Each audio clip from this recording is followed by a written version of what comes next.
देखो आज की लेक्चर जो मैं आपको पढ़ाने जा रहा हूं वो मोल कंसेप्ट का लेक्चर नंबर 13 है और इस लेक्चर में मैं डिस्कस करने वाला हूं कंसेप्ट रिलेटेड टू डेंसिटी। बच्चों बहुत ज्यादा इंपॉर्टेंट है, तो कंडीशन आप ध्यान से देखें कि इसमें हम क्या बताने वाले। सबसे पहली बात कि डेंसिटी जो हम फाइंड आउट करते हैं बच्चों, वो डेंसिटी क्या होता है? Mass occupied by per unit volume is known as what? Density. Okay, तो अब कंडीशन क्या है कि पहले इसका डेफिनेशन लिख लेंगे।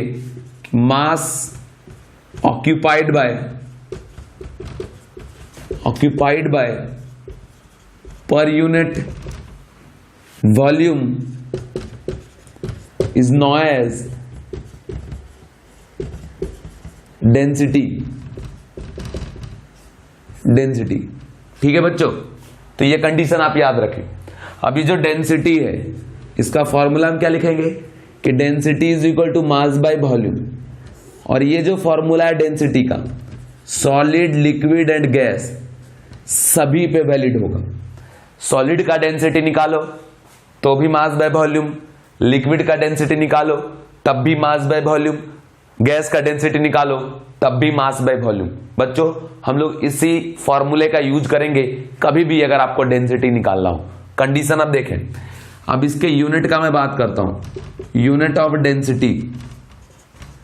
तो बच्चों जनरली हम लोग इसको अगर MKS यूनिट का बात करें तो रिप्रेजेंट करते हैं, मास को लेते हैं केजी में और वॉल्यूम को लेते हैं मीटर क्यूब में। तो डेंसिटी का यूनिट आता है केजी पर मीटर क्यूब। और अगर बात करें CGS यूनिट का, तो CGS यूनिट में बच्चों मास को लेते हैं हम लोग ग्राम में और लेंथ को लेते हैं सेंटीमीटर में, इसलिए वॉल्यूम आ जाता है कि ग्राम पर सेंटीमीटर क्यूब। बच्चों ये वॉल्यूम का यूनिट है और ये भी वॉल्यूम का यूनिट है। ओके, एक बात और मैं जरा बता दूं, वॉल्यूम का यूनिट कन्वर्जन ये आप ध्यान रखना, हमेशा बहुत ज्यादा इसका यूज होता है। कंडीशन है कि 10⁻³ metre cube is equal to 1 litre. Okay, litre जो हम लोग बार बार बोलते हैं ना, वो मीटर को क्यू को ही रिप्लेस किया गया है और 10⁻³ मीटर क्यूब को 1 लीटर के नाम से जानते हैं। ठीक है, अब यहां से देखिए 1 लीटर इज इक्वल टू क्या होता है आपका 1000 ml, ये भी आपको पता होगा। और बच्चों 1 मीटर इक्वल टू क्या होता है 100 सेंटीमीटर। तो अगर मीटर को आप 100 सेंटीमीटर से रिप्लेस कर देंगे तो यहां पे क्या आ जाएगा 100⁻³ क्या आपका 3 centimetre cube is equal to क्या आपका 1 लीटर। तो यहां से देखो ये हो जाएगा आपका 10⁻³ इंटू 10⁻² का क्यूब, मतलब 10⁻6 centimetre cube is equal to क्या 1 लीटर। इसको सॉल्व करने कितना आ गया 10⁻³ centimetre cube is equal to क्या आपका 1 लीटर। ओके, तो यहां से कंडीशन आ गया। अभी देखो 1 लीटर इक्वल टू 1000 ml, तो यहां से लिख सकते हैं 10⁻³ centimetre cube is equal to 1000 ml। तो ये कैंसिल आउट हो गया, तो यहां से आ गया 1 centimetre cube is equal to what 1 ml। तो ये कंडीशन आप याद रखना कि आप इसे आप एक्सप्रेस कर सकते हैं ग्राम पर ml में भी। ठीक है, तो ये बच्चों डेंसिटी जनरल डेफिनेशन क्या है डेंसिटी का, ये मैंने आपको बता दिया। साथ ही साथ उसका फॉर्मूला क्या होगा, कहां कहां वैलिड होगा, इसका यूनिट क्या होगा। देखिए केमिस्ट्री में जब हम लोग यूज करते हैं तो डेंसिटी जनरली ग्राम पर centimetre cube that is gram per ml में ही यूज करते हैं। तो इस कंडीशन का आप ध्यान रखिएगा। और फिर मैं रिपीट करूं कि किसी भी टाइप का डेंसिटी आपको निकालना है तो मास बाय वॉल्यूम का आप यूज करेंगे और वहीं से आ जाएगा आपका डेंसिटी। ठीक है बच्चों, अब देखिए केमिस्ट्री में जो हम लोग डेंसिटी पढ़ते हैं ना, उस डेंसिटी को 2 नाम से बुलाते हैं। ठीक है, मतलब 2 तरीके से डिवाइड करके उसको पढ़ते हैं। जिसमें फर्स्ट जो टाइप है बच्चों, फर्स्ट टाइप है आपका, मतलब सीधा बात याद रखिएगा कि डेंसिटी को हम यहां 2 पार्ट में डिवाइड करेंगे। एक हो जाएगा absolute density,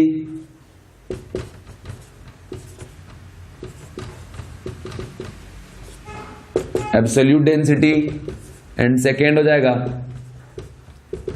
relative density. Okay, ध्यान से आप देखना। अब यहां मैं आपको बता दूं कि ये जो एब्सोल्यूट डेंसिटी है, तो सिंपल सा कंसेप्ट दिमाग में फिट कर लो कि पर्टिकुलर किसी सब्सटेंस के डेंसिटी को जो हम एक्सप्रेस करेंगे उसे क्या हम कहेंगे एब्सोल्यूट डेंसिटी। पर्टिकुलर हर एक इंडिविजुअल जब भी कोई सब्सटेंस मेंशन रहेगा और बोलेगा उसकी डेंसिटी क्या है, तो उस डेंसिटी को हम लोग क्या बोलेंगे एब्सोल्यूट डेंसिटी। दूसरा रिलेटिव डेंसिटी क्या है बच्चों, तो जब आप किसी सब्सटेंस के डेंसिटी को किसी और सब्सटेंस के डेंसिटी के रिस्पेक्ट में रेफरेंस में रिप्रेजेंट करेंगे तो उसे हम क्या कहेंगे, रिलेटिव डेंसिटी। ओके, तो दोनों को हम लोग इंडिविजुअली पढ़ेंगे। सबसे पहले मैं आपको पढ़ाने वाला हूं एब्सोल्यूट डेंसिटी, ठीक है। तो आप हेडिंग में लिख लीजिएगा बच्चों, फर्स्ट एब्सोल्यूट डेंसिटी। ओके, ये कंडीशन याद रखें, एब्सोल्यूट डेंसिटी को डी से हम यहां पे रिप्रेजेंट कर रहे हैं। अब एब्सोल्यूट डेंसिटी का अगर आप डेफिनेशन लिखेंगे तो फिर से वही बात कि जो मास ऑक्यूपाइड पर यूनिट वॉल्यूम है उसी को हम लोग क्या बोल रहे हैं, डेंसिटी, और वही आपको क्या कहलाएगा, एब्सोल्यूट डेंसिटी। मतलब सीधी बात, किसी भी पर्टिकुलर सब्सटेंस का जो डेंसिटी होगा वही उसका क्या कहलाएगा, एब्सोल्यूट डेंसिटी, और कुछ तो है ही नहीं, है ना। तो ये एब्सोल्यूट डेंसिटी को डी से रिप्रेजेंट कर दे रहे हैं। और इसमें सीधा बात रखिएगा, it is same for gas, liquid and solid. Okay, तो ये कंडीशन याद रखिएगा, it is same for gas, liquid and solid. ठीक है बच्चों, ये कंडीशन। अब जो एब्सोल्यूट डेंसिटी है, ठीक है, नॉर्मल पर्टिकुलर किसी भी सब्सटेंस के डेंसिटी का बात करे तो आप समझ जाना कि वो एब्सोल्यूट डेंसिटी ही बोल रहा है, फिर एब्सोल्यूट डेंसिटी लिख के दे या ना दे। तो ये कंडीशन क्या हो जाएगा, एब्सोल्यूट डेंसिटी लिखो या डी इज इक्वल टू क्या आपका, मास बाय वॉल्यूम। ठीक है बच्चों, तो इसका यूनिट फिर वही चीज आ जाएगा कि MKS यूनिट हो जाएगा आपका क्या, kg पर मीटर क्यूब, और जो इसका CGS यूनिट है हो जाएगा आपका ग्राम पर सेंटीमीटर क्यूब, और इसको लिख सकते हैं ग्राम पर ml। ओके, तो ये कंडीशन है, समझ गया बच्चों।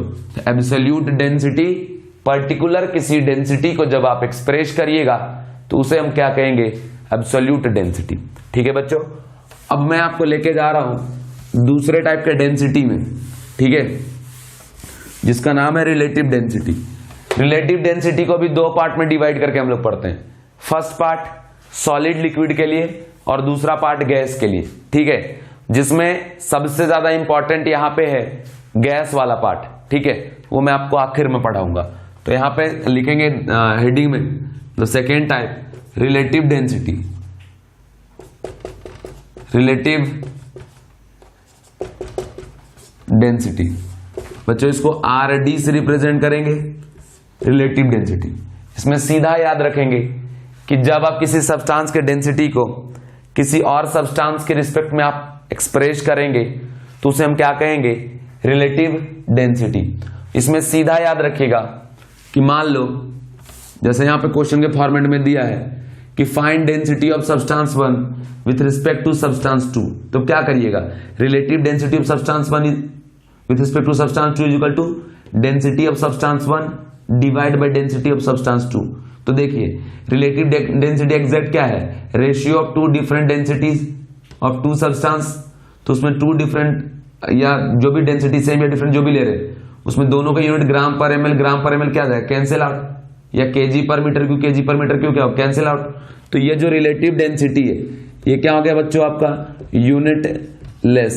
ये बात आप ध्यान रखिए क्योंकि ये रेशियो है, दो डेंसिटी का रेशियो है, तो रेशियो के टर्म में यूनिट जो क्या हो गया ऊपर नीचे से कैंसिल आउट। तो रिलेटिव डेंसिटी का कोई यूनिट नहीं होता, ये सिर्फ एक नंबर है, ठीक है। तो अगर प्रॉब्लम में डेंसिटी लिखा हुआ है और मेंशन नहीं किया कि रिलेटिव है या एब्सोल्यूट है, तो आप देख लेना अगर वैल्यू में यूनिट रहेगा तो समझ जाना वो एब्सोल्यूट डेंसिटी है, और अगर यूनिट लेस है, सिर्फ नंबर को एक्सप्रेस किया गया है, तो वो कहलाएगा बच्चों रिलेटिव डेंसिटी। अब इसमें देखो दो ग्रुप बनाया गया है, एक ग्रुप बनाया गया है फॉर सॉलिड एंड लिक्विड, ठीक है, और इसमें कंडीशन ये है कि जब भी आप रिलेटिव डेंसिटी एक्सप्रेस करेंगे सॉलिड और लिक्विड का, ठीक है, तो वहां पे जिस सब्सटेंस के रेफरेंस में एक्सप्रेस करने बोलेगा, ठीक है, तो उस टाइम पे उन दोनों का रेशियो ले लेंगे, वही उसका कहलाएगा रिलेटिव डेंसिटी, ठीक है। And in case of solid and liquid अगर सब्सटेंस 2 मेंशन नहीं है तो फिर हम रिलेटिव डेंसिटी एक्सप्रेस करेंगे विथ रिस्पेक्ट टू वाटर, और वाटर का डेंसिटी हम लेंगे एट 4 डिग्री सेल्सियस। इस कंडीशन को याद रखना, ठीक है। अब एक कंडीशन नॉर्मल आपको मैं बता दूं, यहां पे कंडीशन लिखिएगा कि for solid and liquid relative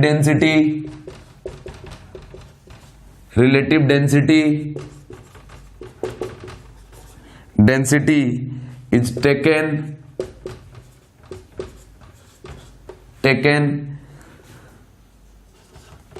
with respect to water unless otherwise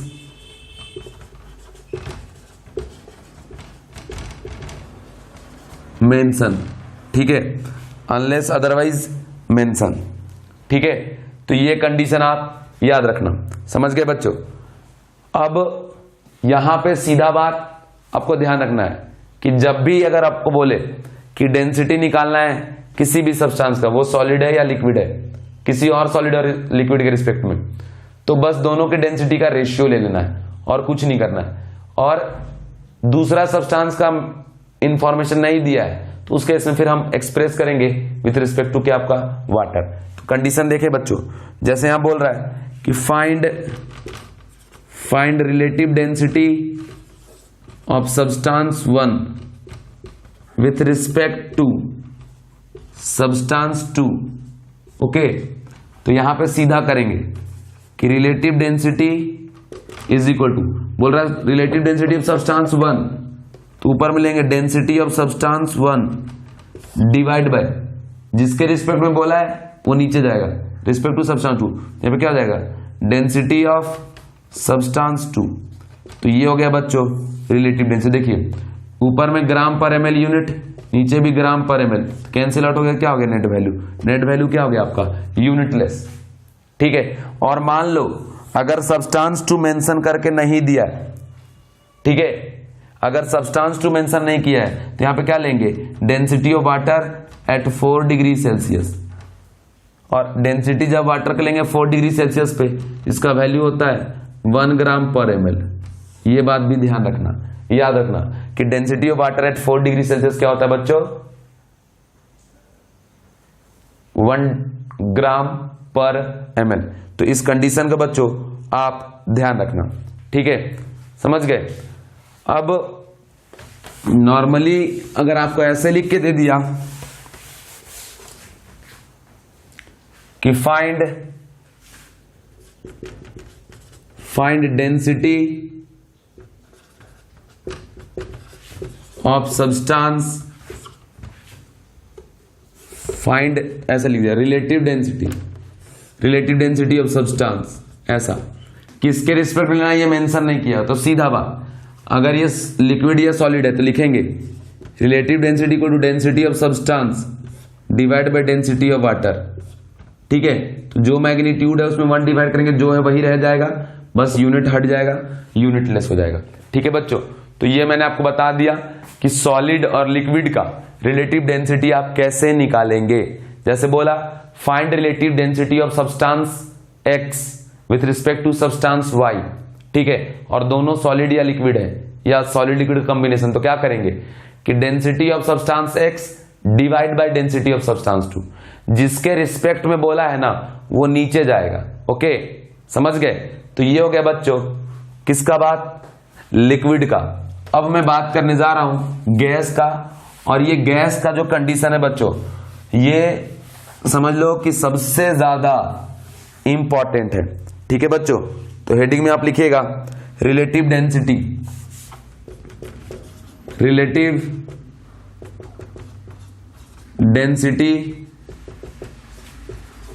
of gas. सीधी बात याद रखें कि जब भी आप गैस में मेजरमेंट करेंगे रिलेटिव डेंसिटी का, उस टाइम पे प्रेशर एंड टेम्परेचर दोनों क्या रहता है, कांस्टेंट रहता है।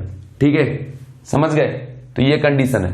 अब इसमें क्या है कि मान लीजिए किसी गैस का आप डेंसिटी एक्सप्रेस करने जा रहे हैं with reference of other gas, तो सीधी बात है क्या करेंगे density of gas 1 divide by density of gas 2। मतलब अगर आपको ऐसे बोल रहा है कि find relative density of gas 1 with respect to gas 2, तो आप क्या करिएगा density of gas 1 by density of gas 2 अगर ऐसे बोला कि find relative density of gas 2 with respect to gas 1, तो फिर क्या करिएगा, density of gas 2 divide by density of gas 1। Okay, तो इस तरीके से जाकर प्रॉब्लम आपको सॉल्व करना है। ठीक है बच्चों, तो पहले इसका जो पॉइंट है वो लिख लीजिएगा, it is density of gas, it is density of gas with respect to reference gas, जो भी गैस रेफरेंस में दिया रहेगा eight constant pressure and temperature. ठीक है, ये बात भी आप ध्यान रखना। जैसे अगर आपको बोला कि find relative density of gas 1 with respect to gas 2। Okay बच्चों, तो कुछ नहीं करिएगा, लिखिएगा रिलेटिव डेंसिटी किसका, गैस 1 का, और किसके रिस्पेक्ट में, गैस 2 के रिस्पेक्ट। तो यहां क्या करिएगा, density of gas 1 upon density of gas 2, बस ये हो गया। Relative density is equal to density of gas 1 divide by density of gas 2। Okay, और आपको मैं एक बात बता दूं, आप ये पढ़ेंगे PV is equal to what, nRT, ideal gas equation. यहां से लिख सकते हैं PV is equal to, mole को लिख सकते हैं गिवन मोलर मास इनटू क्या आपका आरटी, भी को इधर लेके जाओ, एम को इधर लेके जाओ, तो क्या हो जाएगा, PM is equal to W by V into RT, और ये डब्ल्यू बाई भी क्या कहलाएगा बच्चों, डेंसिटी वेट बाय वॉल्यूम। तो पीएम इज इक्वल टू क्या आपका डी आर टी, कुल मिला के यहां से क्या आ जाएगा कि D is equal to PM upon R T. तो ये आ गया डेंसिटी किसी भी गैस का। मान लो अगर हमको यहां पुट करना है गैस 1 का, तो पुट कर देंगे relative density equal to gas 1 का क्या आ जाएगा, P m1 by R T divide by gas 2 में भी पी और टी तो सेम ही रहेगा, P m2 bye R T. ठीक है, क्योंकि टेम्परेचर और प्रेशर कांस्टेंट, तो आर टी और पी क्या हो गया, कैंसिल आउट। तो कुल मिला के यहां पे क्या आ गया बच्चों कि relative density of gas 1 with respect to gas 2 is equal to m1 by m2। तो यहां से सीधा सीधा कंसेप्ट याद रखिएगा कि जब भी आपको किसी गैस का रिलेटिव डेंसिटी एक्सप्रेस करना है रेफरेंस गैस में, तो सीधा बात, जो गैस है उसका मोलर मास का रेशियो निकाल लो रेफरेंस गैस के मोलर मास के साथ, बस, और कुछ भी करने की जरूरत नहीं है। मतलब यहां पे अगर बोल रहा है कि relative density of gas 1 with respect to gas 2, तो यहां लिख देंगे relative density is equal to m1 upon m2। ठीक है, और ये कैसे आया, तो ये मैं पूरा डिटेल एक्सप्लेनेशन आपको बता दिया, सीधी बात, आप ध्यान रखें। ओके, कुछ भी नहीं करना है, दो जो जिनके बारे में जो इंफॉर्मेशन दिया उसका यूज करना है और रिलेटिव डेंसिटी निकालना है। फिर रिपीट कर दूं, बोल रहा है अगर कि find relative density of gas 2 with respect to gas 1, तो अब यहां क्या करेंगे, गैस 2 का निकालना है विथ रिस्पेक्ट टू गैस 1, तो सीधा density of gas 2 bye density of gas 1, तो यहां पे क्या आ जाएगा m2 बाय m1। तो ये चीज ध्यान रखना। जैसे बोला find out relative density of CH4 with respect to O2, तो क्या करेंगे, molar mass of CH4 divide by molar mass of O2 is equal to relative density of CH4 with respect to O2। अगर बोला find out relative density of O2 with respect to CH4, तो क्या करेंगे, molar mass of O2 divide by molar mass of CH4। Okay, अब देखें, तो यहां तक मैंने पूरा बात आपको बता दिया है बच्चों, इनको आप ध्यान रखना। इसके बाद रिलेटिव डेंसिटी हो गया, इसके बाद है बच्चों एक टॉपिक है वेपर डेंसिटी। ठीक है, और वेपर डेंसिटी भी गैस से ही रिलेटेड है, गैस से पे डिपेंड करता है, और जो भी रिलेटिव डेंसिटी आप पढ़ रहे हैं वो सभी के सभी क्या होंगे, यूनिटलेस। ठीक है, अब देखिए मैं आपको पढ़ाने जा रहा हूं vapour density.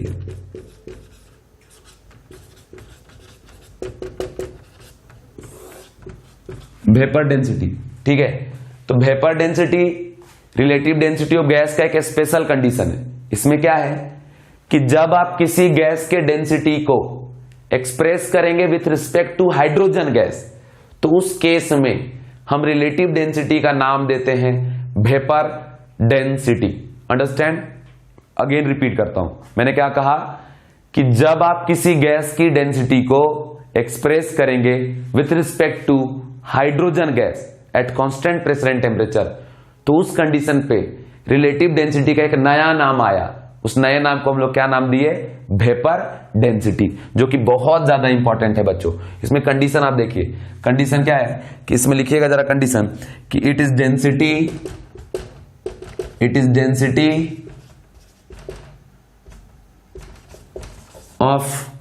Density of gas with respect to H2 gas. ठीक है, कुल मिला के रिलेटिव डेंसिटी है ये गैस का, लेकिन किसके रिस्पेक्ट में, with respect to H2 gas. ये फिक्स है, कोई भी गैस हो उसको हम एक्सप्रेस करेंगे always with respect to hydrogen gas, तब जाके उसका नाम क्या पड़ेगा, वेपर डेंसिटी। ठीक है बच्चों, अब देखिए जैसे बोला कि find vapour density of gas 1, बस इतना ही लिखेगा, आपको खुद ही पता करना पड़ेगा, दिमाग में रखना पड़ेगा कि वेपर डेंसिटी में क्या होता है कि density of any gas with respect to hydrogen gas. तो ये भी कैसा होगा बच्चों, यूनिट लेस ही होगा। ओके, तो अब देखिए जरा क्या लिखेंगे यहां पे कि vapour density is equal to density of gas 1 divide by density of H2 gas. Okay, तो अब देखिए यहां पे हम पुट कर देंगे यहां से vapour density is equal to इसके पोजीशन पे PM बाय RT और डिवाइड बाय इसके पोजीशन पे भी PM H2 upon RT। RT P क्या हो गया, कैंसिल आउट, तो यहां से आ जाएगा बच्चों vapour density is equal to M by M of H2, नीचे H2 फिक्स है ऑलवेज, तो H2 का जो मोलर मास है कितना होता है बच्चों, 2 ग्राम। तो कुल मिला के यहां पे आउटपुट क्या मिल गया हमको, आउटपुट मिल गया vapour density is equal to M by 2। ठीक है बच्चों, तो इस तरीके से आप वेपर डेंसिटी निकालेंगे, ज्यादा टेंशन नहीं, सीधा फॉर्मूला याद रखो कि जब भी आपको वेपर डेंसिटी लिखना है तो जिस गैस का वो नाम ले रहा है उस गैस का मोलर मास ले लीजिए और उसमें 2 डिवाइड कर दीजिए। ठीक है, फिर से देखो कि vapour density is equal to M upon 2। ठीक है, और मान लो उस गैस का वेपर डेंसिटी दिया है और मोलर मास नहीं पता, तो इसको इधर भेज दो, तो molar mass is equal to क्या आ जाएगा, 2 टाइम्स वेपर डेंसिटी। ठीक है बच्चों, और ये कंसेप्ट जो वैलिड है किस पे, ये M किसका है, सिंगल गैस का मास। ठीक है, मान लीजिए यहां पे मिक्सचर ऑफ गैस है, मिक्सचर ऑफ गैस, और इन मिक्सचर ऑफ गैस का निकालने बोल रहा आपको वेपर डेंसिटी, तो कैसे निकालेंगे। एक बात आप याद करिए, हमने बताया था कि जब भी मिक्सचर ऑफ गैस होता है तो उस मिक्सचर ऑफ गैस का हम लोग 1 मोल का जो मास कैलकुलेट करते हैं उस मास को हम लोग क्या बोलते हैं, एवरेज मोलर मास। तो मतलब कुल मिला के मोलर मास के पोजीशन पे यहां क्या रख देंगे, average molar mass of this mixture and divide by what, 2। इस फॉर्मूले का यूज करके आप एवरेज मोलर मास भी निकाल सकते हैं, कैसे, 2 टाइम्स वेपर डेंसिटी।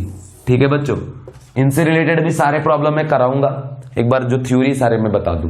ठीक है, तो यहां पे वेपर डेंसिटी का कंसेप्ट भी फिनिश होता है। ओके, ये भी मैंने आपको बता दिया। इसके बाद एक आखिरी है बच्चों, नाम है स्पेसिफिक ग्रेविटी। ठीक है, अब ये स्पेसिफिक ग्रेविटी क्या होता है, तो सीधा कंडीशन आप याद रखिए कि जब आप किसी सॉल्यूशन के डेंसिटी को एक्सप्रेस करिएगा with respect to water at 4 degree Celsius, तो उस कंडीशन को हम लोग क्या बोलेंगे, स्पेसिफिक ग्रेविटी। तो लिखिएगा बच्चों हेडिंग में specific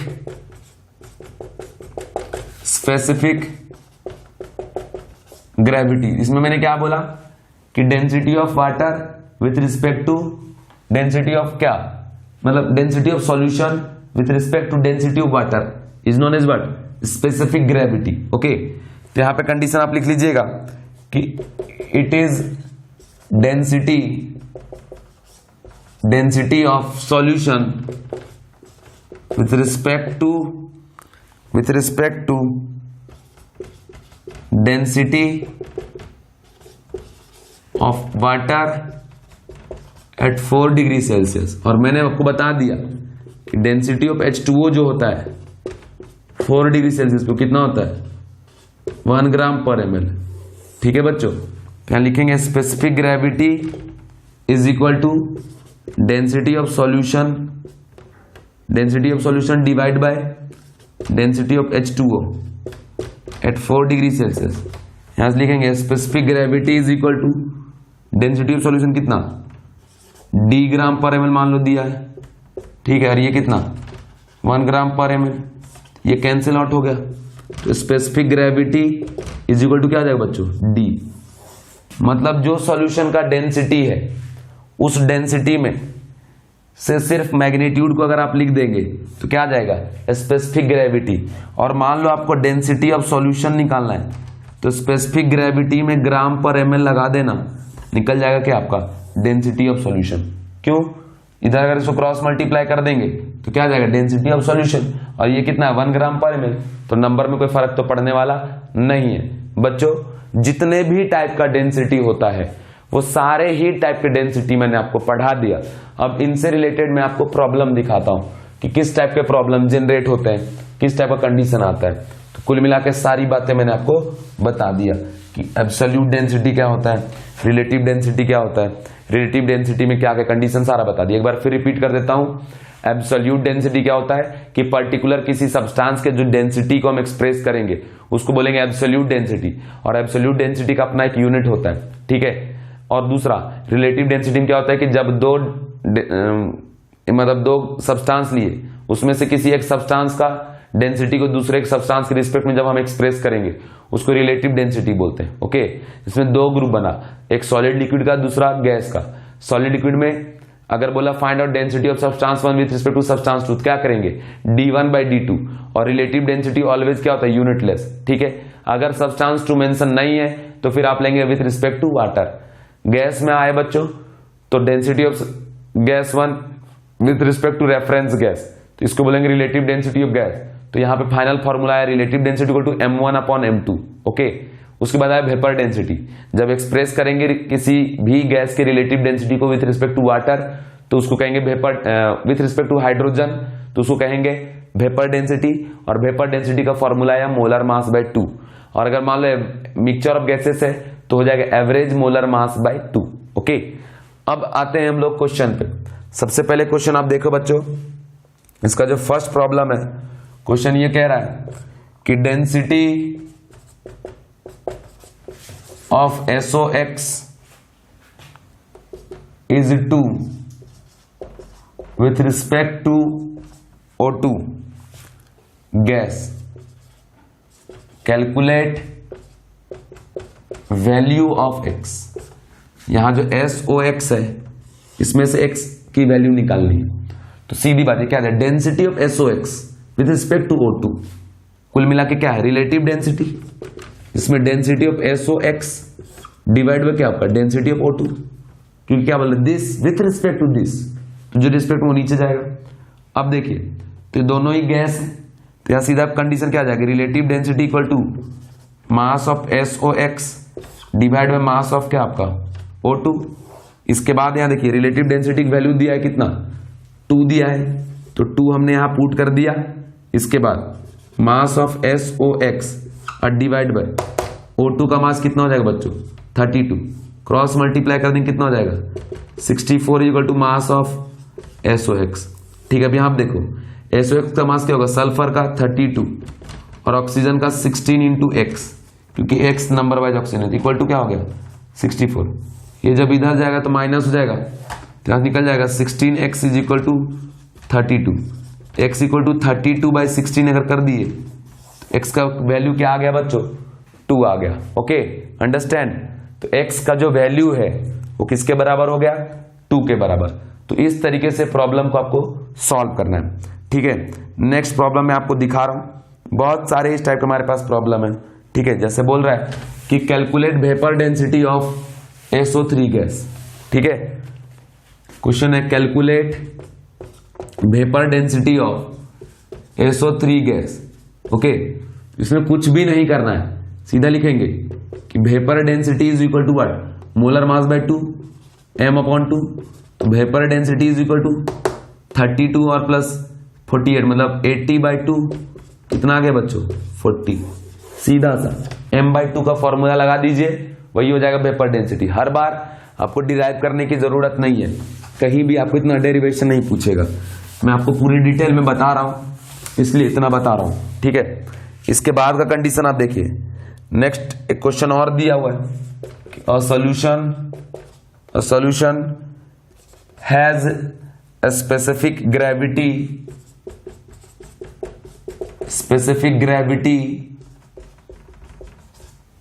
gravity is 1.2, calculate density of solution. हमने क्या बताया कि density of solution is equal to specific gravity, और इसमें लगा दो ग्राम पर ml, ठीक है। इसका वैल्यू कितना है 1.2, तो साथ में क्या हो जाएगा 1.2 ग्राम per ml। This is density what solution. तो इस तरीके से बच्चों प्रॉब्लम को आप सॉल्व कर लेना। अभी एंड नहीं हुआ है, और भी प्रॉब्लम मैं आपको कराने वाला हूं डिफरेंट टाइप का, ओके। तो नेक्स्ट क्वेश्चन पे हम जाते हैं, और नेक्स्ट क्वेश्चन यहां पे दिया हुआ है कि calculate relative density of SO2 gas with respect to O2 gas, ऐसे नॉर्मली दिया हुआ है, ठीक है। बोल रहा है calculate relative density of SO2 gas with respect to O2 gas. तो यहां कुछ नहीं करना, लिखना है क्या, relative density is equal to ये 32 30 64 और डिवाइड बाय इसका 32, कितना हो जाएगा 2। और मैं आपको बार बार बता दूं, ज्यादातर जो क्वेश्चन है वो किससे रिलेटेड आता है, तो with related to vapour density और रिलेटिव डेंसिटी ऑफ गैस, ठीक है। लिक्विड और सॉलिड वाला ज्यादा इंपॉर्टेंट है ही नहीं हमारे सिलेबस पॉइंट ऑफ व्यू से। नेक्स्ट क्वेश्चन बोल रहा है कि calculate relative density of SO2 gas with respect to, है ना, CH4 गैस, ओके। तो सीधा क्या लिखेंगे कि relative density equal to density of SO2 divide by density of CH4, जहां से एक्सप्रेस क्या हुआ m of SO2 divide by m of क्या CH4। SO2 का मास 64, CH4 का मास 16, तो 16 4 जा। तो रिलेटिव डेंसिटी SO2 का अगर आप एक्सप्रेस करते हैं विथ रिस्पेक्ट टू CH4 तो कितना वैल्यू आ गया बच्चों 4 आ गया, ओके। कोई दिक्कत किसी को नहीं होना चाहिए। इसके बाद एक प्रॉब्लम मैं आपको और करा रहा हूं, जरा ध्यान से आप देखिएगा, बहुत ज्यादा इंपॉर्टेंट प्रॉब्लम है, और ये सेकेंड लास्ट प्रॉब्लम है बच्चों आज के लेक्चर का।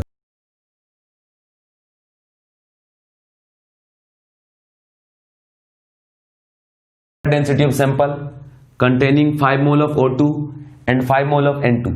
तो कंडीशन आप यहां देखिए, 5 मोल O2 का मोल कितना 5, N2 का मोल कितना 5, ठीक है। इस सैंपल का वेपर डेंसिटी तो क्या निकालेंगे, vapour density equal to average molar mass by 2, ठीक है, समझ गए। तो देखिए एवरेज मोलर मास पहले निकालेंगे, कैसे, M1N1 प्लस M2N2 और डिवाइड बाय क्या आपका N1 प्लस N2। तो देखिए इसका मोलर मास 32 इंटू 5 और प्लस इसका 28 इंटू 5 और डिवाइड बाय ये कितना हो गया बच्चों 10। तो यहां से हो जाएगा 160 और प्लस 140 बाय 10, ये हो जाएगा बच्चों 300/10, मतलब कितना आ गया 30। तो यहां पे पुट कर दो सीधा, 30/2 कर दो, कितना आ जाएगा 50। तो वेपर डेंसिटी सैंपल का जिसमें कि प्रेजेंट है 5 mole of O2 and 5 mole of N2, उसका क्या आ गया 15, ठीक है बच्चों। ये कंडीशन, इसी क्वेश्चन को थोड़ा अगर चेंज कर दे, क्वेश्चन ऐसे दे दे, calculate relative density of a sample containing 5 mole of O2 5 mole of N2 with respect to helium gas, ठीक है। तो कुछ नहीं करेंगे, एवरेज मोलर मास निकालेंगे जो कि किसके इक्वल आ गया 30 के इक्वल, 30 ग्राम के इक्वल। अब सीधा लिखेंगे relative density is equal to average molar mass divide by mass of क्या आपका हीलियम। एवरेज मोलर मास 30 और हीलियम का मोलर मास 4, ये आ गया बच्चों 7.5, ठीक है। तो ये रिलेटिव डेंसिटी भी कैलकुलेट हो गया, ओके। इसके बाद एक और प्रॉब्लम आप देखो बच्चों, और आप कोशिश करना सॉल्व करने का। अगर हमारे लेक्चर को आप सीक्वेंस में फॉलो कर रहे हैं कायदे से, तो नोट्स बनाइए और पढ़िए, और कुछ करने की जरूरत नहीं है। क्वेश्चन यहां दे रखा है कि 16 gram of an unknown gas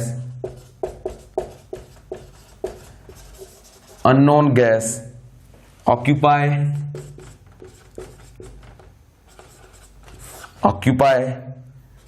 5.6 liter at STP.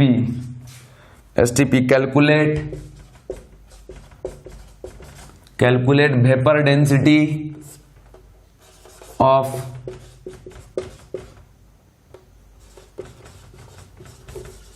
Unknown gas. ठीक है, अननोन गैस का वेपर डेंसिटी निकालना है, तो कुछ नहीं, vapour density is equal to क्या हो जाएगा, m/2। हम m तो निकालना पड़ेगा ना पहले। अब ये m कैसे निकालेंगे, तो पहले सीधी बात, STP पे जो अननोन गैस है कितना ऑक्यूपाई कर रहा है, 5.6 लीटर, तो यहां से n निकाल लेंगे कि mole of gas at STP V by क्या आपका 22.4, तो वॉल्यूम कितना दे रखा है 5.6 डिवाइड बाय 22.4 आप करेंगे तो कितना आ गया, ये 1/4 मोल आ गया। ठीक है, अब ये 1/4 mole is equal to given weight by molar mass, और इस गैस का कितना वेट दे दिया है 16 ग्राम, तो 1/4 is equal to 16 upon m, तो m इज इक्वल टू क्या हो गया बच्चों 64 ग्राम। तो ये m निकाल के अब यहाँ पुट कर देंगे 64/2 कितना आ जाएगा 32। तो ये जो देख रहे हो आप ये क्या हो गया आपका वेपर डेंसिटी। ओके बच्चों, तो ये कंडीशन हो गया। एक छोटा सा आखिरी प्रॉब्लम, ठीक है, जो कि आप ओरली भी सॉल्व कर सकते हैं। देखिए जरा, इसके अलावा मैं डिफरेंट टाइप के जो भी प्रॉब्लम बन सकते हैं वेपर डेंसिटी रिलेटिव डेंसिटी से, सारे मैंने आपको करवा दिया। ठीक है, इसके बाद देखिए आखिरी जो इसका एक क्वेश्चन है, बोल रहा है कि vapour density of SOX is equal to 32 या इज 32, कैलकुलेट x।